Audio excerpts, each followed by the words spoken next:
Allah Subhanahu wa taala atas karunia-Nya kita bisa hadir di masjid ini untuk melaksanakan kewajiban kita sebagai seorang muslim, menjalankan ibadah sholat yang alhamdulillah sudah kita lakukan dengan berjamaah.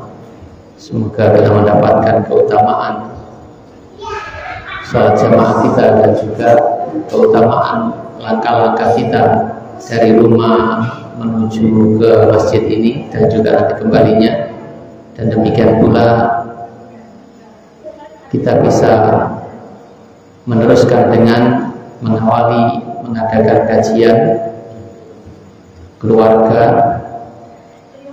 yang insya Allah kita akan mengambil faedah dari kitab Fiqhut Ta'amul Baina Zawjain, fikih pergaulan suami istri, yang ditulis oleh Syekh Mustafa Al-Adawi, salah satu dari ulama Mesir.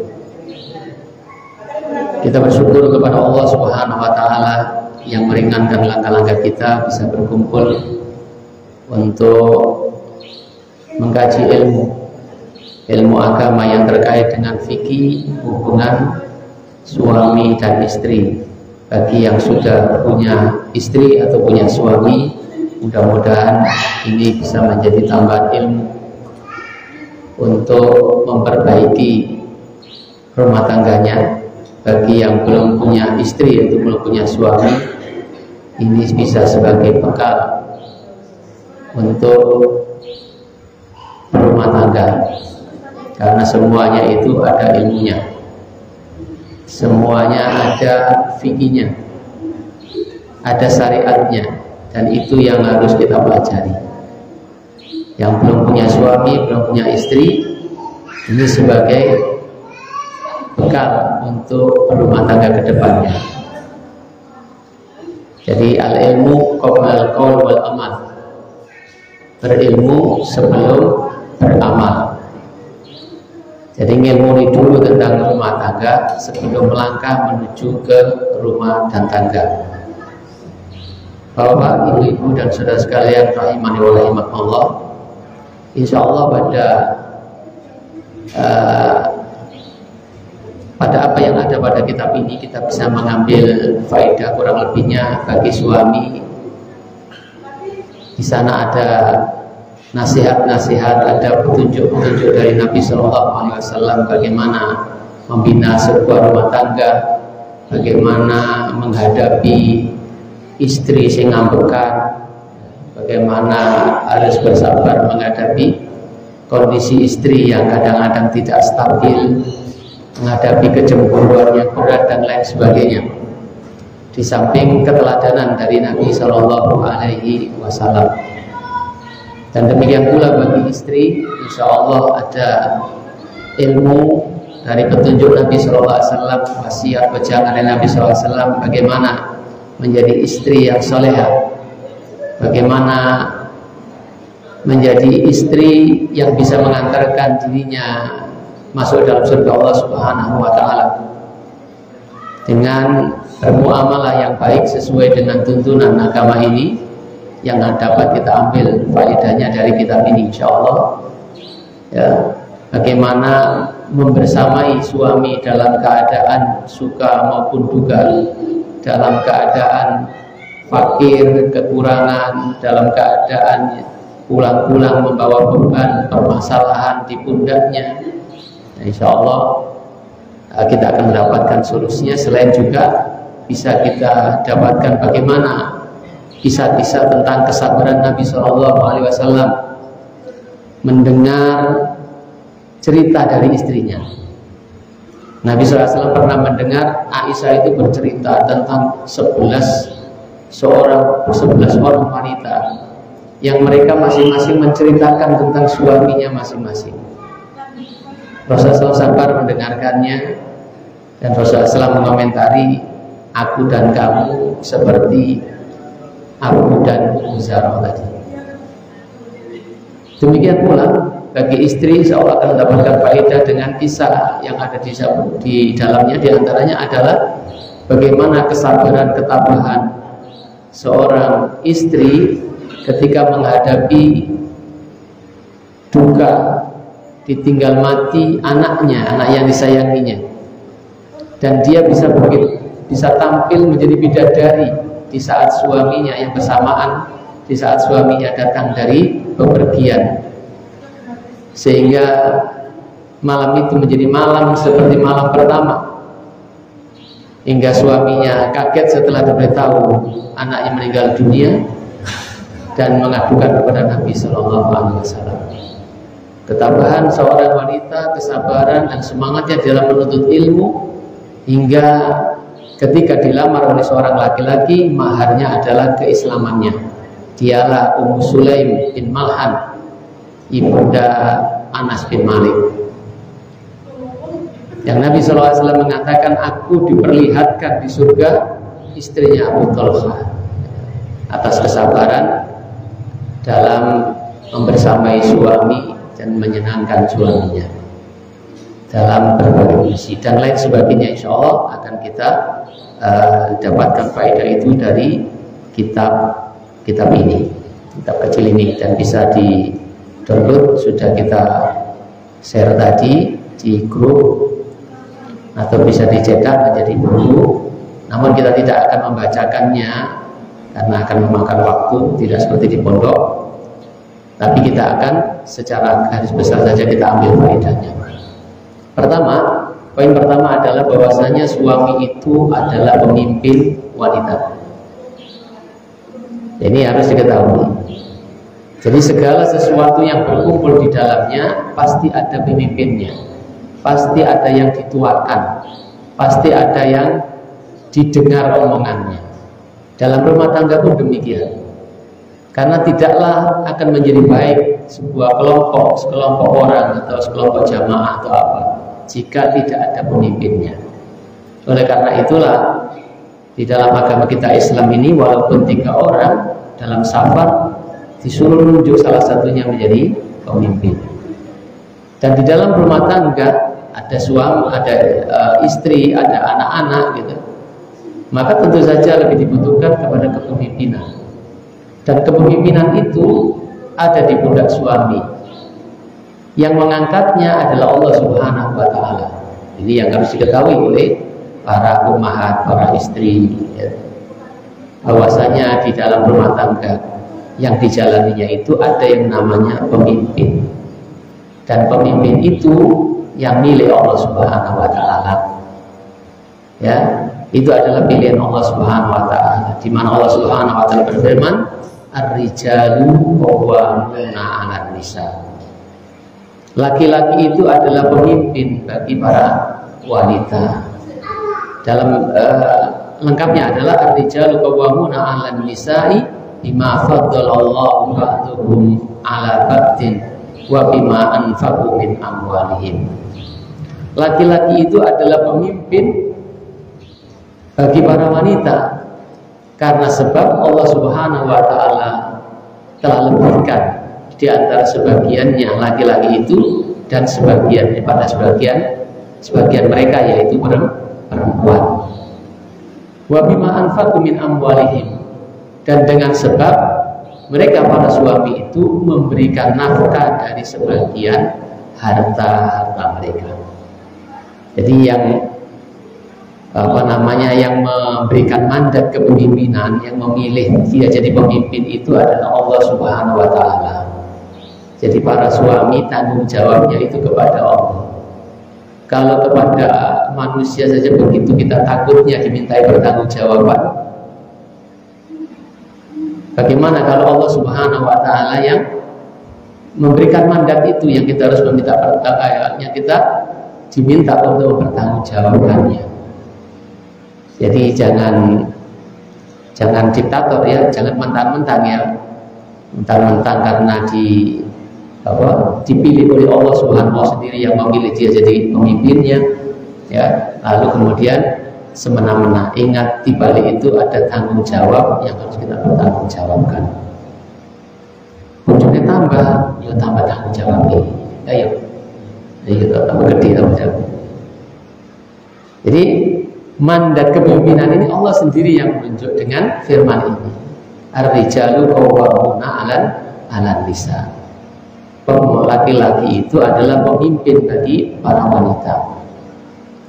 Dan Allah Subhanahu wa taala yang memberikan kepemimpinan ini kepada laki-laki, Allah persiapkan.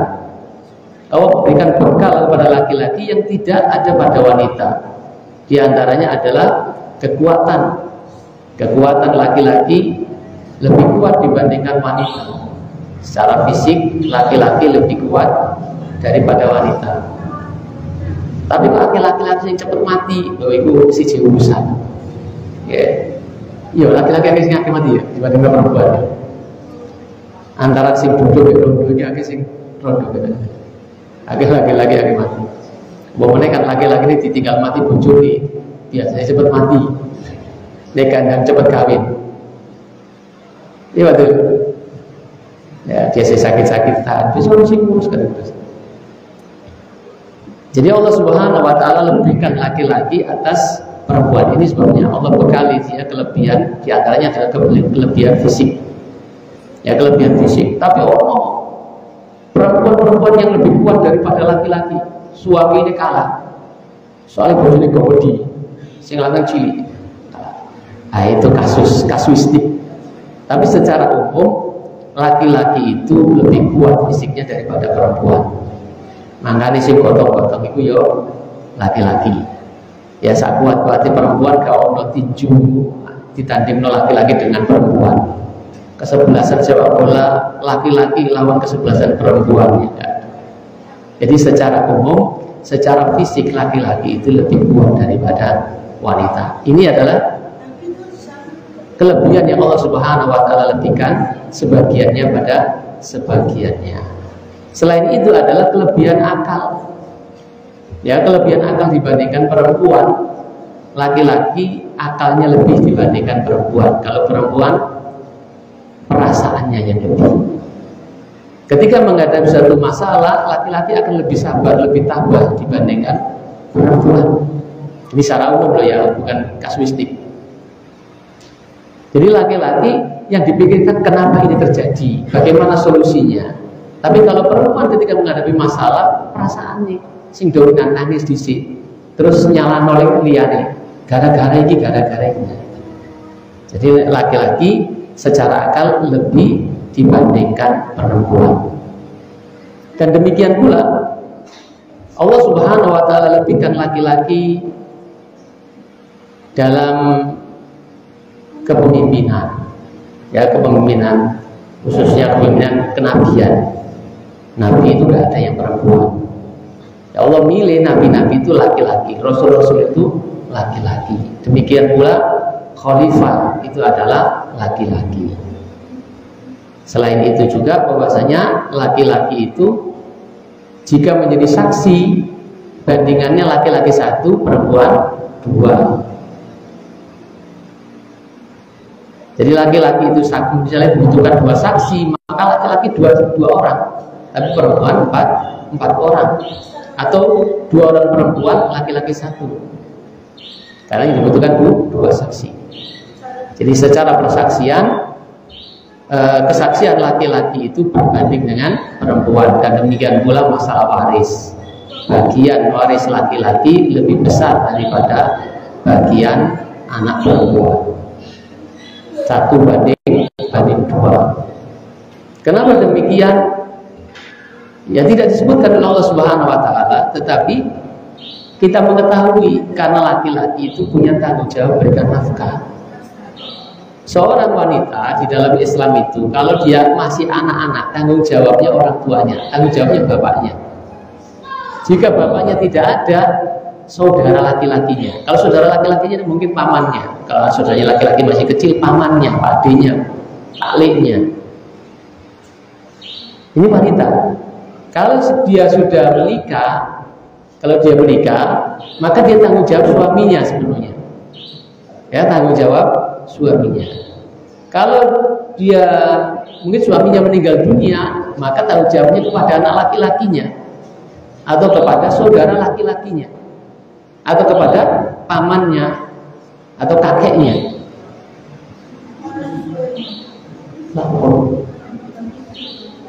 Kalau susu ibarat. Jadi di dalam Islam perempuan itu dalam tanggungan laki-laki. Laki-laki menanggung istrinya, menanggung anaknya, menanggung ibunya, ya, menanggung keponakannya yang tidak ada yang nanggung. Maka dia mengeluarkan banyak harta. Maka pantaslah kalau kemudian Allah berikan warisan itu lebih banyak kepada laki-laki daripada kepada perempuan. Dan demikian pula hak menikah, ya, talak, rujuk, semuanya ada pada laki-laki, tidak pada wanita. Ini adalah kelebihan yang Allah Subhanahu wa taala berikan kepada laki-laki terhadap perempuan. Bapak dan saudara sekalian dimuliakan oleh Allah Subhanahu wa taala, juga kelebihan-kelebihan yang lainnya tentunya di antaranya juga adalah laki-laki boleh menikah lebih dari satu. Tapi perempuan tidak boleh menikah lebih dari satu. Hak nasab anak kepada laki-laki kecuali kasus-kasus tertentu kepada ibunya.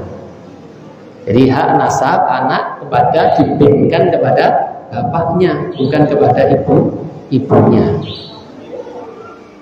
Tapi dalam kasus-kasus tertentu terkadang anak itu diberikan kepada ibunya karena mungkin nggak ada bapaknya, seperti Nabi Isa alaihissalam, Isa bin Maryam, atau bapaknya nggak begitu diketahui, ya, nggak begitu dikenal atau nggak begitu kita ketahui, seperti Abdullah bin Ummi Maktum, sahabat Nabi yang mulia yang matanya buta, yang menjadi muadzinnya Nabi Shallallahu Alaihi Wasallam.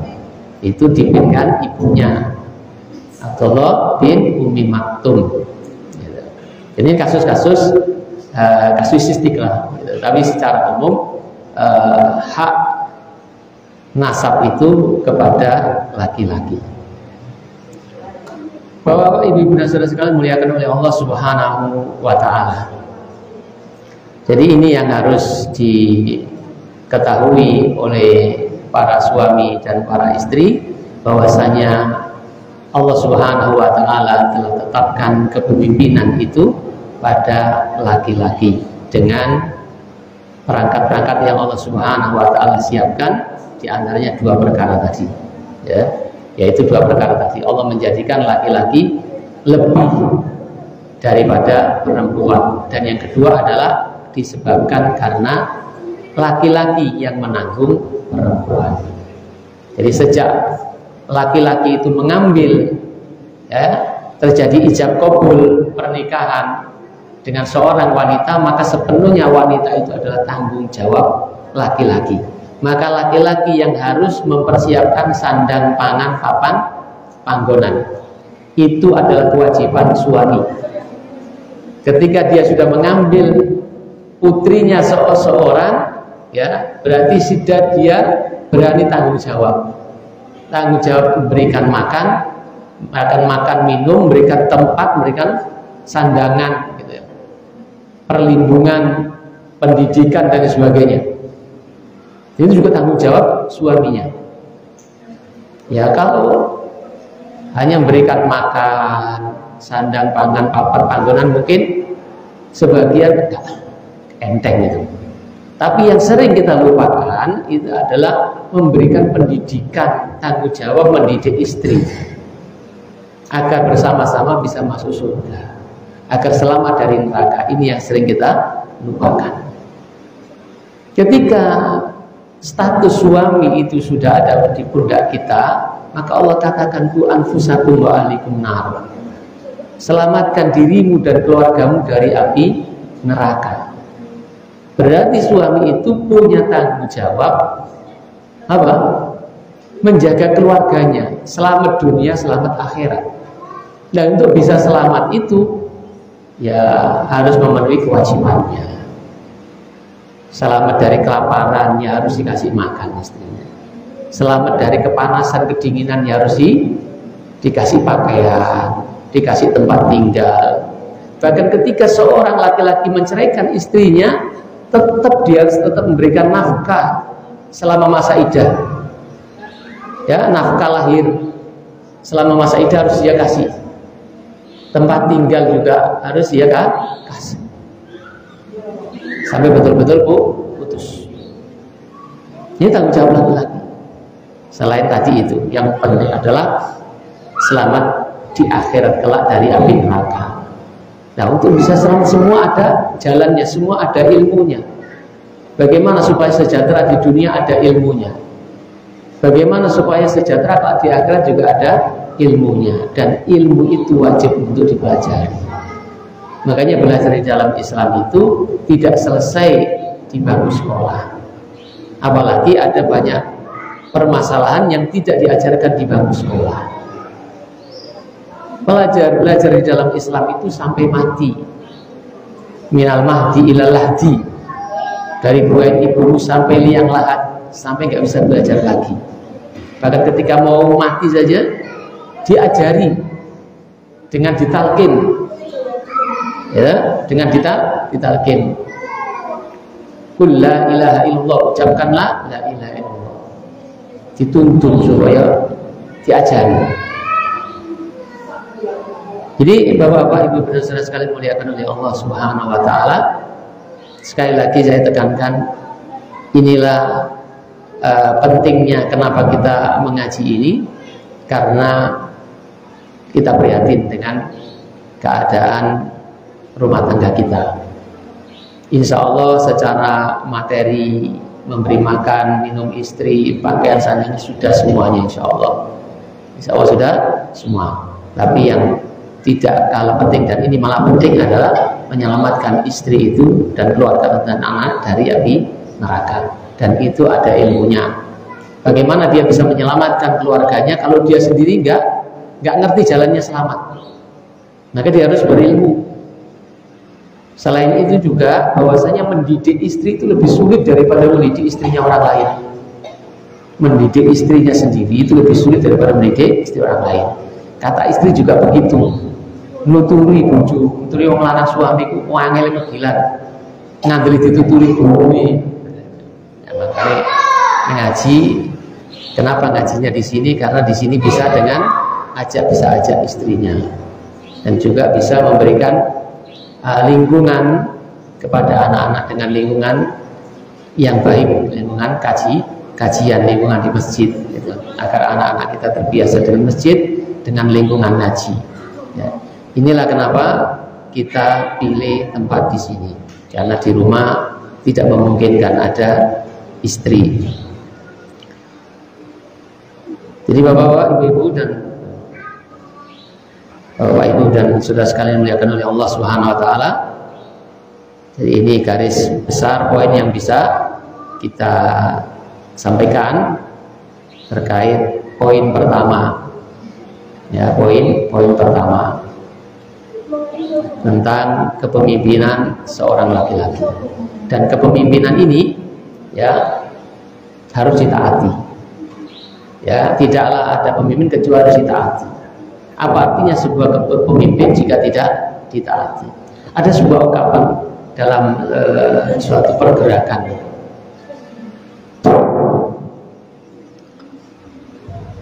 Laisal jamaah illa bil qiyadah. Tidak ada jamaah kecuali adanya pemimpin. Wa laisal qiyadah illa bil ta'ah. Dan tidak ada kepemimpinan kecuali ada ketaatan. Ya, apa artinya ada pemimpin jika tidak ditaati? Oleh karena itulah istri yang dipimpin harus taat kepada suami. Ya, tidak boleh membantah suami. Boleh memberikan usul. Ya, tidak boleh ngegas-ngegas suami. Istri harus taat kepada suami. Dengan keutamaan yang Allah berikan berupa kepemimpinan, maka istri harus taat kepada suaminya, karena dia dijadikan pemimpin untuk ditaati. Dan di dalam banyak hadis Rasulullah SAW menyebutkan tentang besarnya hak suami atas istri ini. Beliau katakan, Beliau sallallahu alaihi wasallam sabdakan, "Lau kuntu amiran ahadan ayyasjuda li ahadin la amartul mar'ata an tasjuda li zawjiha." Kalau seandainya, kata Nabi, aku boleh memerintahkan manusia untuk bersujud kepada manusia yang lain. Kalau seandainya aku boleh memerintahkan seseorang itu untuk sujud kepada orang lain, niscaya aku akan perintahkan istri-istri itu untuk sujud kepada suaminya. Saking besarnya hak suami atas istri. Jadi sujud kepada selain Allah tidak boleh. Sujud kepada selain Allah tidak boleh. Ini hukum asal seperti itu. Menundukkan badan kita kepada makhluk tidak boleh, harus kepada Allah Subhanahu wa taala. Nah, perkara yang besar itu, kalau seandainya seorang itu boleh sujud kepada orang lain, niscaya Nabi SAW akan perintahkan istri itu sujud kepada suami, karena demikian besarnya hak suami atas istri. Apa yang dilakukan istri akan dimintai pertanggungjawaban oleh suaminya kelak di akhirat. Tapi apa yang dilakukan oleh suami, istri tidak dimintai pertanggungjawaban. Istri yang kita ambil tanggung jawabnya dari bapaknya itu, yang kemudian menjadi tanggung jawab kita, mangan gak mangan itu tanggung jawab kita. Baik buruknya itu tanggung jawab kita. Makanya suami, sekali lagi, kewajiban suami itu adalah menyediakan sandang, pangan, papan, panggonan. Yang berikan pakaian itu suaminya. Yang memberikan makan kepada dia itu suaminya. Yang memberikan panggonan, rumah, tempat dia berteduh, istirahat itu suaminya. Makanya kalau ini tidak diberikan, maka bisa menjadikan istri itu berani. Kekuatan kepemimpinan itu akan turun di mata suami dan di mata orang lain, terutama mertua. Terutama mertua itu. Ketika kita punya anak, mau kasih nama anak saja geger mertua. Kalau kita tidak bisa memenuhi tanggung jawab ini. Ini kok gampang apa gampang ya? Apa nih maksudnya? Jadi urusan kasih nama saja itu bisa geger dengan orang tua, dengan mertua. Kalau kawam kita, kekuatan kita di dalam memimpin itu kurang disebabkan tidak kuatnya kita di dalam memenuhi kewajiban kita sebagai suami. Berapa banyak suami dan istri geger gara-gara mertua ikut campur, disebabkan mertua ijek sakno gitu. Cah iki suami ini dianggap durung mampu gitu. Sehingga dalam urusan kasih nama saja anaknya itu harus geger. Tua ikut campur. Sudah gak punya kekuatan ilmu, gak punya kekuatan finansial. Kalau mau punya kekuatan ilmu masih mending. Ayo bapak ini pintar. Nah mungkin senang jenenge apa-apa anut. Sudah gak punya kekuatan ilmu, gak punya kekuatan finansial. Makanya dulu ketika saya menikah, gak lama saya boyong ke ngaklik, mangan gak ketok mertua, itu pikiran saya waktu itu. Ya, dengan berbiaya cara ini, mohon kepada Allah jadikan saya kecelakaan di Sedayu. Akhirnya dengan alasan itu saya bisa pulang ke ngaklik. Ya kawinan ya orang gak oleh ya. Anak rujuk mas, anak rujuk dikibuli wong tua. Walaupun kita beralasan dekat ngaklik duit dekat, tidak boleh.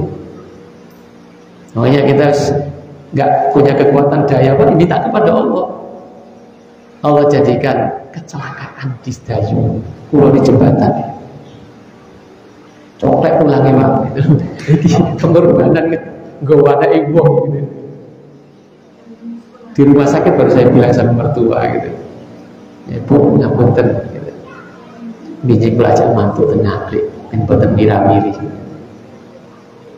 Akhirnya ya wis tapi karena saya pagi harus ke Ngaglik, ngajar di MI, sore pulang kecelakaan. Gitu. Dan pikiran saya waktu itu mangan gak mangan sementing gak ketok mertua.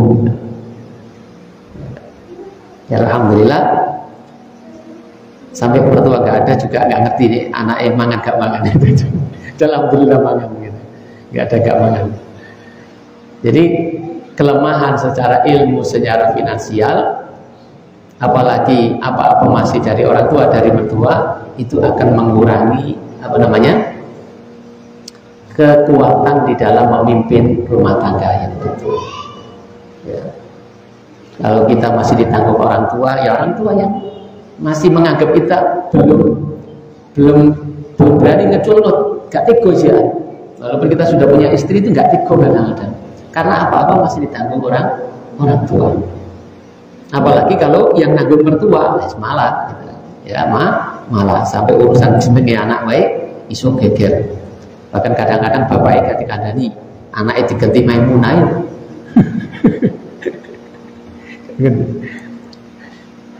Jadi itulah tanggung jawab suami. Jika kita tidak mampu, maka mintalah kepada Allah Subhanahu wa Ta'ala. Karena hanya Allah Subhanahu wa Ta'ala yang menjadi sandaran kita. Dialah zat yang maha kuat, ya. Kuatkan takwa kita kepada Allah Subhanahu wa Ta'ala. Allah akan berikan solusi dari permasalahan yang kita hadapi, termasuk permasalahan rumah tangga, ya, kelemahan dalam kepemimpinan kita. Allah Subhanahu wa Ta'ala telah sampaikan kepada kita sekalian, ya, jika kita bertakwa kepada Allah, maka Allah akan berikan solusinya dan berikan rizki yang tidak disangka-sangka.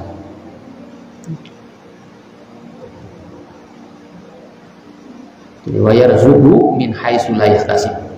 Wa may yattaqillaha yaj'al lahu makhraja wa yarzuqhu min haitsu la yahtasib. Bertakwalah kepada Allah Subhanahu wa Ta'ala. Saya Allah Subhanahu wa Ta'ala akan memberikan solusi dari permasalahan yang kita hadapi dan berikan rizki dari arah yang tidak terduga-duga. Ini kalau kita memang sudah maksimal berusaha, kuatkan doa, kuatkan ikhtiar kita, jadi kuatkan takwa kita dan juga kepasrahan kita kepada Allah Subhanahu wa Ta'ala. Wa may yatawakkal 'ala Allahi fa huwa hasbuh. Barang siapa yang bertawakal kepada Allah Subhanahu wa Ta'ala, maka Allah yang akan mencukupinya, yang akan menanggungnya. Bapak, Ibu dan saudara sekalian muliakan oleh Allah Subhanahu wa Ta'ala. Jadi secara umum bahwasanya tanggung jawab laki-laki sebagai pemimpin itu bukan perkara yang ringan, ya, perkara yang ringan. Selain seorang suami harus berilmu, harus mampu kuat, ya, untuk menyelamatkan keluarganya dari api neraka, di dunia dia juga punya tanggung jawab yang besar untuk memberikan sandang, pangan, papan, panggonan, dan itu terkadang bagi sebagiannya agak berat dan sebagiannya diringankan oleh Allah, sebagiannya dijadikan ujian yang berat bagi suami, dan itu juga bagian ujian dari istri ketika menghadapi suami yang lemah secara finansial. Apa yang seharusnya dia perbuat gitu. Apakah dia akan mencari ridha Allah Subhanahu wa Ta'ala dengan membersamai suami, ya, atau dia akan durhaka kepada suaminya sampai-sampai meninggalkan suaminya, bahkan naudzubillah min dzalik. Maka jika dia bersabar dengan keadaan suami, ya, dia jalankan kewajibannya sebagai istri yang soleha. Yang Nabi mengatakan istri yang soleha itu idza nadharta sarratka. Istri yang soleha itu apabila kamu memandangnya menyenangkan. Wa idza amarta ata'aka, dan jika kamu perintah dia mentaati. Artinya perintah yang baik, karena kalau perintah yang tidak baik tidak boleh ditaati. Ya, haram untuk mentaati suami yang memerintahkan kepada hal-hal yang maksiat kepada Allah Subhanahu wa taala. Suami suruh buka jilbab, pakai ayu lo gak sini. Nikmat tubuh di macam-macam, nggak boleh tidak hati. Suami ngomong tuku rokok, gak usah gelem. Ya suami kon nilai riba, ya jangan mau. Karena itu kemaksiatan kepada Allah Subhanahu wa taala.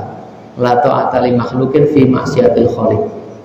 Tidak boleh taat kepada selain Allah. Makhluk ciptaan Allah. La ta'ata li makhluqin, tidak ada ketaatan kepada makhluk fi maksiatil khaliq, di dalam bermaksiat kepada sang pencipta yaitu Allah Subhanahu wa taala. Jadi karena tanggung jawabnya yang besar suami inilah, maka istri itu wajib untuk taat kepada suami. Karena besarnya hak suami atas istri itulah sampai-sampai Nabi bersabda seperti tadi, kalau seandainya boleh aku memerintahkan seseorang sujud kepada orang lain, niscaya aku akan perintahkan istri itu untuk sujud kepada suaminya. Karena demikian besarnya tanggung jawab suami. Bapak-bapak dan saudara sekalian dimuliakan oleh Allah Subhanahu wa taala.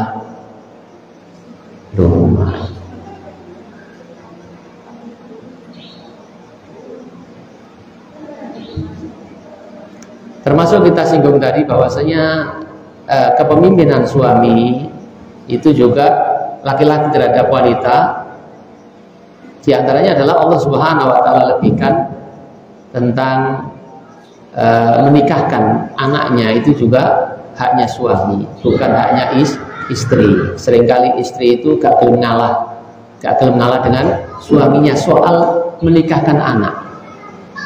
Sampai baru saja Jumat kemarin saya dengar ada sepasang suami istri, ya wis anak loro, wis gede, wis diputu lah.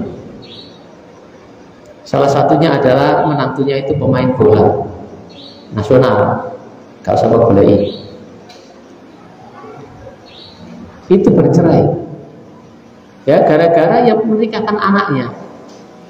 Si ibu ini kekeh gak mau anaknya menikah dengan si fulan itu, tapi bapaknya dinikahkan sama bapaknya, dan hak menikahkan kan bapak. Nah itu karena sebab-sebab itu akhirnya bercerai.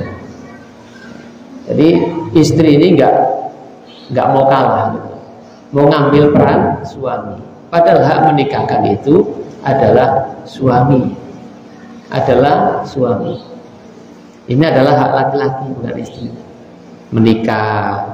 Menikahkan, mentalak, yang cerai, rujuk, itu suami. Menikahkan anak, tanggung jawabnya suami. Kalau bapak itu mikirnya, nah gue nih anakku dulu kawin, ini anak lanang sih gak sepiro mikirnya ya, ini anak itu. Oh saya juga anak itu. Kalau saya sederhana mikir saya tentang anak-anak saya itu, kalau saya umur itu gak ngerti, kalau aku mati, terus anakku ini wedok-wedok, engkau terus piye? Sing ngopeni sopo, sing golekno bojo sopo, iya nek golek dhewe tepat. Nah, gitu. Kalau saya meninggal dunia, anak-anak saya belum nikah, sementara perempuan-perempuan sakno bojo. Mikir saya begitu, sakno istri saya. Ya, tentu bebannya akan kepada ibu, karena di lingkungan kita ini gak umum bapaknya mati terus diopeni Pak Dini seperti anaknya sendiri, gak mungkin. Sementara saudara laki-lakinya masih kecil. Jadi kalau pikiran bapak, saya kira sama kita semua itu. Mikirnya itu senang anakku, senang tuh bojo, karena itu kewajiban bapak, bukan kewajiban ibu. Jadi kalau anak itu sudah besar, kewajiban orang tua mencarikan istri, mencarikan suami. Maka sing golekno bojo ya bapak. Dan qadarullah alhamdulillah, anakku dijupukno sapa ya gelem, ora tau kenal wong lanang. Itu kok pondok ana seni nandar dijupukno ya gelem. Walaupun bapak juga tidak boleh memaksa anak itu harus dengan ini, tidak boleh. Ya, tidak boleh memaksa. Disebutkan dalam sebuah riwayat dari Abu Sa'id Al-Khudri radhiyallahu anhu, ada seorang laki-laki datang dengan membawa putrinya menghadap Nabi SAW. Lalu dia berkata, sesungguhnya putriku ini akan aku nikahkan, tapi dia enggan. Inna benati hadihi abadu antazawwaja. Wahai Rasulullah, sesungguhnya putriku ini enggan aku nikahkan. Faqala laha, lalu berkatalah Nabi SAW kepada sang putri, ati'i abak, taatilah bapakmu.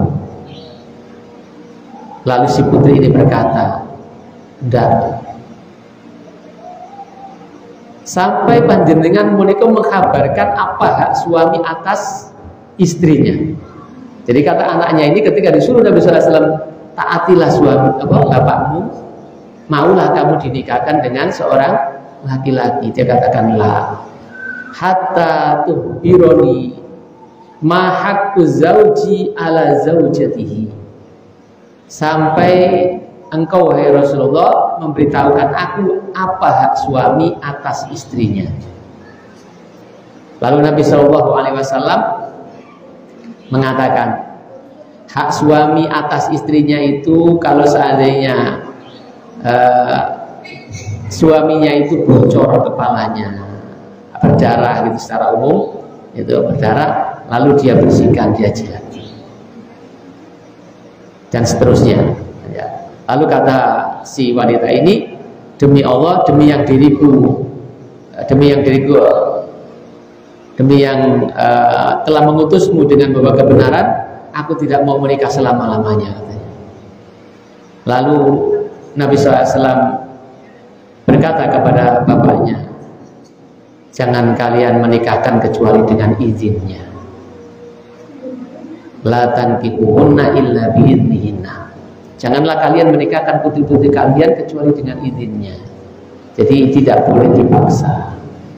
Harus kasih pengertian yang baik. Ya, kasih pengertian, tidak boleh dipaksa. Walaupun itu adalah suami. Dan semestinya anak itu mentaati bapaknya. Tapi mungkin anaknya itu ngerti kelakuan bapak ya gak ngerti. Bapak itu senengane sing nilai, sing sugih, gak mandang agama, sementara sing putri iki wis ngaji, wis dia kriteria dhewe sing jenggoten kaya Mas Ani ngene gitu. Sing masyaallah ahli salat. Bapake senengane sing laki-laki sing duwe mobil, ya, sing pakaiane perlinti gitu. Melicit surenane gitu. Gawanane HP. Kebanyakan wedi nang desain bumi, sehingga anaknya gan gitu. Jadi apalagi kalau alasannya laki-lakinya nggak baik secara agama, secara akhlaknya, ya malah perlu ditolak. Tapi kalau seandainya yang dipilihkan orang tua itu ya ini goli sempurna, yang nggak ada, ya mesti ada kekurangan sedikit gitu. Ono sing ganteng, sing sopan, tapi rada pembuat. Ono sing gak patek ganteng, pinter agama, tapi gak patek sugih, sepedane wae elek gitu. Kok golek sempurna, ganteng bringa-bringa gagah, ganteng gagah bringa-bringa, kuning, gak ono belangi gitu. Ditambah jenggoten saiki manis gak gelani gitu. Terus tumpahannya sepeda motor gede, macam-macam ya ora aja. Ya ono-ono ya aku gelem ngapain mantu, gak ono, mesti ada kekurangannya. Intinya adalah walaupun hak menikahkan itu ada pada bapak, tapi bapak itu juga harus pertimbangan agama. Kalau sudah pertimbangan agama kriteria, gitu, diantaranya adalah laki-laki ini laki-laki yang punya adab, ya, punya adab dan punya agama yang baik, maka itulah yang dipilih, Kadang-kadang api agomone, ati ngerti agomo karena sergap ngaji, tapi akhlaknya elek, ya ora usah. Senengan hubungan, ini kan akhlaknya elek, ya. Wong tua itu gak iso mulyakno. Wong tua misalkan orang tua digojloki, ada pelek. Jadi nek sholat rajin, jamaah rajin, azan balan, ngaji ya sregep. Tapi akhlaknya nggak habis, nggak usah. Karena ternyata ilmu agamanya tidak bisa diamalkan, tidak bisa mengamalkan ilmu. Mbek wong tuwa ne dhewe perkak-perkak gitu. Ya. Kadang-kadang ngongkon wong tuane, wah ini tidak bagus. Ya, untuk menjadi pemimpin tidak bagus. Jadi kalau memang apa yang dipilihkan oleh orang tua itu sudah sesuai dengan kriteria agama, walaupun ada sisi 2-3 kekurangan dunianya, maka selayaknya seorang putri itu tidak menolaknya. Dan sebagai orang tua juga tidak boleh mentang-mentang memaksa anaknya harus mengikuti selera orang tuanya, selera orang tuanya. Bapak dan saudara sekali muliakan oleh Allah Subhanahu wa taala. Oleh karena itulah supaya putri-putri kita itu nurut dengan kita, maka harus kita bekali dengan agama, ya, dengan agama. Yang mana agama memerintahkan anak itu harus taat kepada orang tuanya sebelum mereka nanti taat kepada suaminya, sehingga menjadi wanita yang soleha, wanita yang baik bagi keluarganya, baik juga ketika bersuamikan suaminya jadi baik. Dan laki-laki itu, bapak ibu sekalian, nek wis disenengno opo wae dinakno. Ya, sifat laki-laki itu nek wis disenengno iku opo wae dinakno. Mula saka iku wong wedok sing apik iku kudu iso njaga pandangan matane bojone. Maksudnya dos pundi? Maksudnya itu tampillah menyenangkan di hadapan suami. Jangan sampai melihat suami itu melihat antuna itu, melihat kalian para wanita itu bosen, sepet. Apalagi tambah tua, rumah tangga tambah suwi, tambah tua, orang tambah ayu pasti tambah elek. Secara fisik menurun kecantikannya. Maka itu harus diimbangi dengan semakin soleha. Ya, semakin soleha. Bagaimana wanita soleha itu? Seperti yang dikatakan oleh Nabi Shallallahu Alaihi Wasallam, Allah idza nadarta sarratka. Apabila kamu melihatnya, dia menyenangkanmu, maka jagalah pandangan mata suami-suami Anda itu.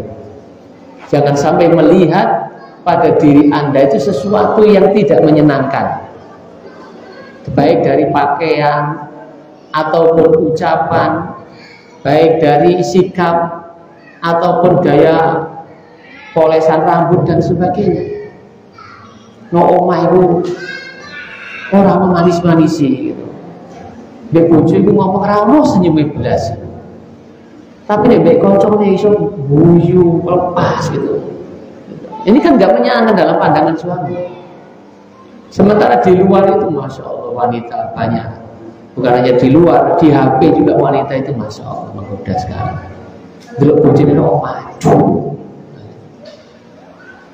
Nanti jagalah matanya. Jangan sampai melihat dari diri antuna itu sesuatu yang tidak menyenangkan. Karena sesungguhnya wanita soleha, jika antuna ingin menjadi wanita soleha, yaitu apabila suami memandang Anda, dia senang. Ketika dipandang, malu-malu piye, senyum-senyum, dia kan senang kayak Mas Abu gitu.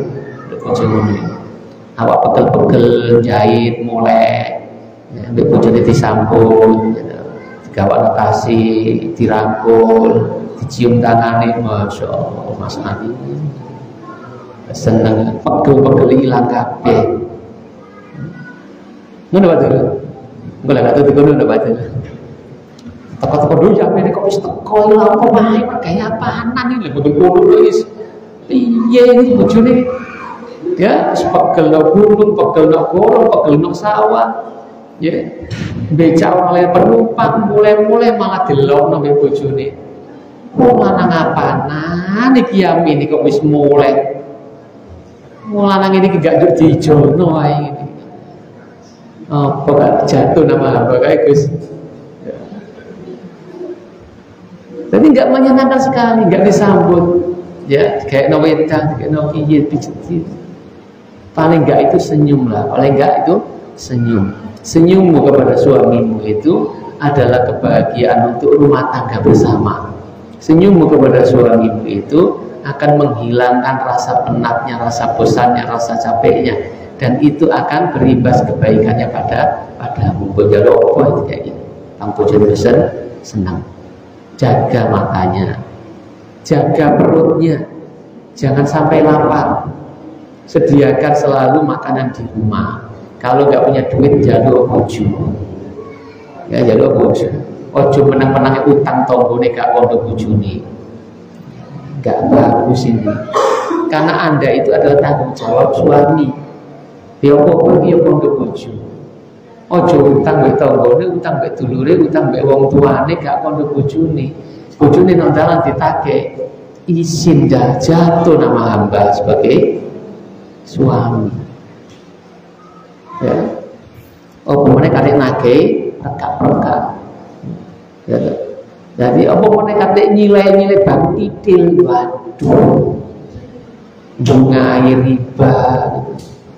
Ya. Jadi kalau memang nggak ada yang dimasak, ya bilang sama suami, harus terbuka dengan suami dengan cara yang baik, ngomong gitu ya.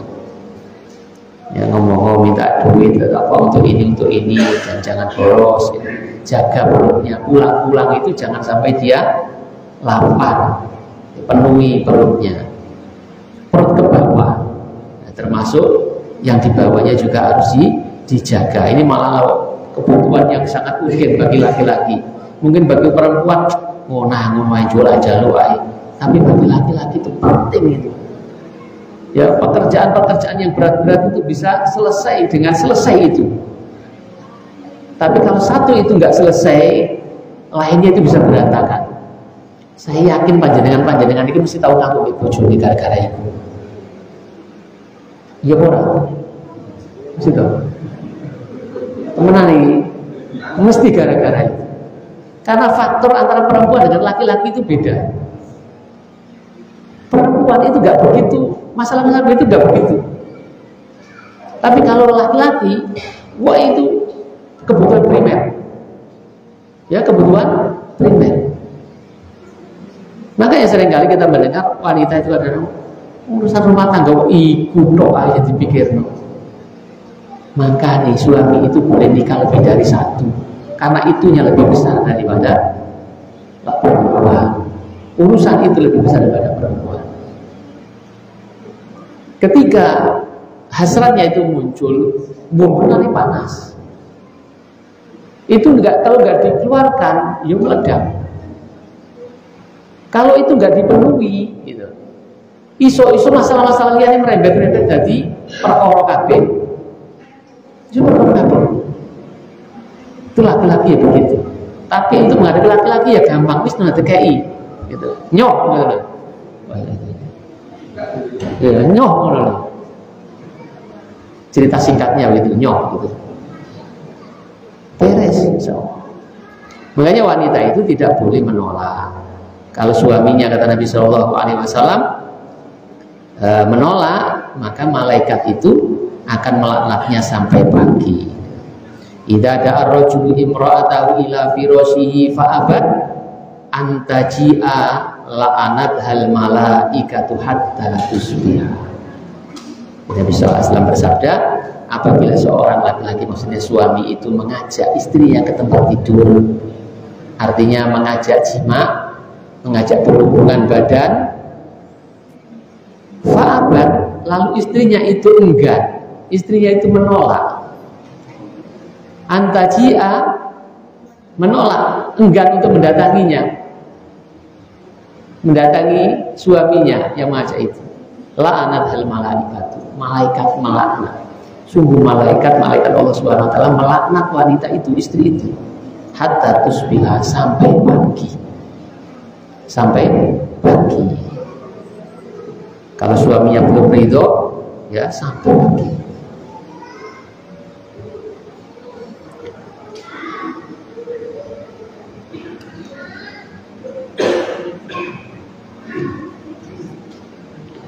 Jadi idabat dalam riwayat yang lain, idabatatil mar'atu muhajiratan firasi zaujiha la'anat hal malaikatu hatta tarji'a. apabila seorang wanita, seorang istri enggan memenuhi keinginan suaminya untuk ke tempat tidur jima, sungguh malaikat akan melaknatnya sampai suami itu ridho lagi, ya, atau tarjiah, kembali ridho.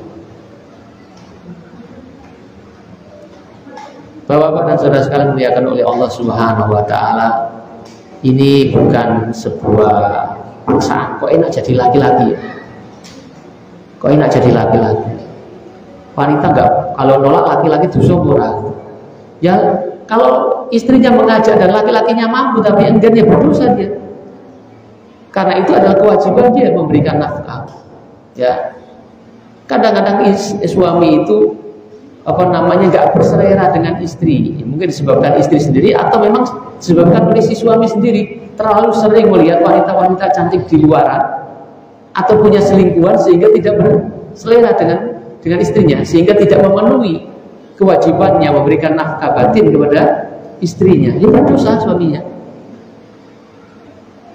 Kalau istrinya minta atau pingin, apa ada seperti itu? Ada. Dan suaminya senang kalau istrinya minta, merasa dibutuhkan, merasa dihargai, kan bagaimana? Kalau Anda bisa memberikan kepuasan kepada istri, insya Allah istri akan senang diajak. Istri bahkan akan meminta. Makanya itu juga ada ilmunya, ya. Ada ilmunya. Latihan, makan makanan yang bergizi, gitu. Dan jangan lupa berdoa kepada Allah Subhanahu wa taala. Gimana doanya? Ya jaluk kuat. Ya jaluk kuat. Misalnya, ya Qawiyyu, ya Matinu, ya Dzal Jalali wal Ikram, ya. Biasalah kita berdoa memuji Allah Subhanahu wa taala dulu kan ya. Atau menggunakan nama-nama Allah, ya Qawiyyu, ya Matinu, ya Aziz, gitu. Jadi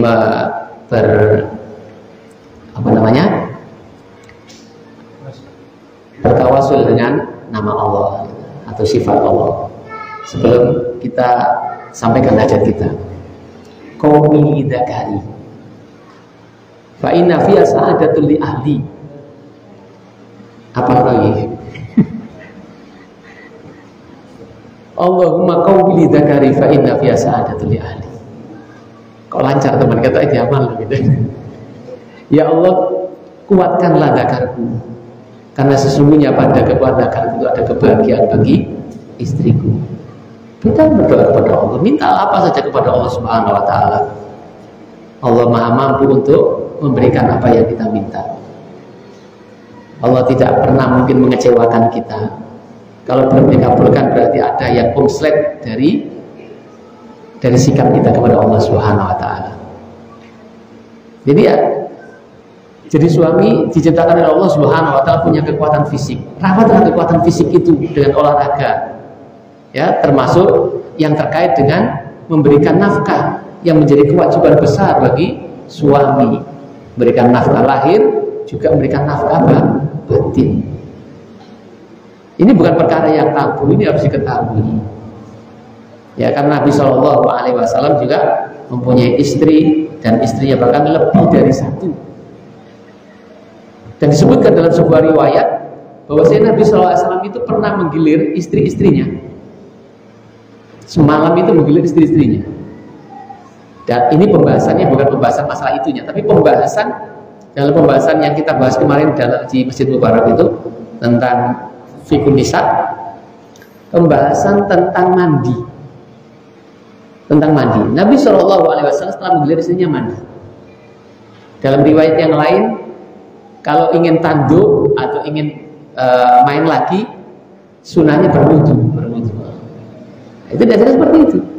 Jadi Nabi Shallallahu Alaihi Wasallam pernah menggilir istri-istrinya, dan beliau setiap kali selesai menggilir mandi.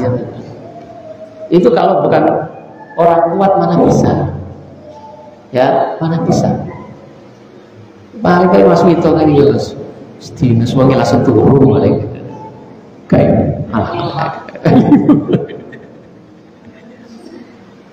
Jadi karena ini adalah kewajiban kita, maka kita harus perbaiki. Ya, sebagaimana kita memperbaiki, bagaimana kita memperbaiki memberikan nafkah lahir kepada istri kita. Maka kebutuhan batin juga nggak kalah penting, harus kita perbaiki jika ada yang kurang. Sudah dari sisi finansial, ekonomi lemah, ibu ini lemah bisa, terus gak organe sama dewi. Ya, ya. Jenengan pulang nyampaikan ke istri, iso-iso malah diomongi, laki ngaji pisan dari Pak Ustadz. Gitu. Kalau istrinya nggak terpenuhi hajatnya. Nah, tapi harus diajak ngaji. Selain ada keberkahan di dalam majelis ilmu, ya, di antaranya adalah orang itu akan lebih mudah berubah, lebih baik walaupun tidak dalam pembahasan itu. Ini di antara keberkahan dalam majelis ilmu. Satu contoh, pernah ada teman yang ikut ngajak istrinya ngaji. Istrinya ini disuruh pakai jilbab gede, itu nggak mau. Dia seneng gitu. Lihat istri-istri temannya pakai jilbab gede itu senang gitu, lebih menutup. Istrinya nggak mau. Suatu ketika diajak ngaji, air rekreasi gitu, ngaji dia orang ini disuruh atur. Nah itu terus pulang-pulang itu ngomong ibu bojone, mas aku belum pernah kudu sih kok sudah gede kok tak delok kok pantes. Padahal kajiannya waktu itu bukan membahas jilbab. Itu saya kira diantara keberkahan majelis ilmu. Demikian pula kita akan lebih mudah mengamalkan apa yang kita ketahui dibandingkan saat kita tidak ngaji. Saat kita tidak kumpul majelis ilmu begini, kita sudah tahu permasalahan-permasalahan dalam agama ini. Misalnya keutamaan sholat berjamaah, katakan sholat berjamaah, kita tahu itu. Dan kita nggak mau dikatakan kita ini nggak pati percaya dengan omongan Nabi. Jadi ini sholat berjamaah orang itu likur, nggak pati percaya. Saya nggak percaya dengan omongan Nabi. Ini sholat berjamaah kalau itu likur ganjarannya. Percaya, tapi kenyataannya awak dia nggak datang. Artinya berat. Tapi ketika kita bermajelis ilmu, walaupun tidak dalam bahasan itu, kita akan senang sholat berjamaah. Itulah keberkahan ilmu. Ya, termasuk juga kewajiban atau kesunahan-kesunahan yang lainnya. Ya, Bapak Ibu dan saudara sekalian dimuliakan oleh Allah Subhanahu Wa Taala, barangkali ini bahasan pertama yang bisa kita bahas. Mudah-mudahan pada pertemuan berikutnya bisa kita lanjutkan. Saya mohon maaf sekiranya ada kata-kata yang menyinggung, kata-kata yang kurang pantas. Jika memang salah tolong ditegur ya. Kita terbuka saja, kita sama-sama belajar. Jika saya di sini bukan mesti benar terus gitu.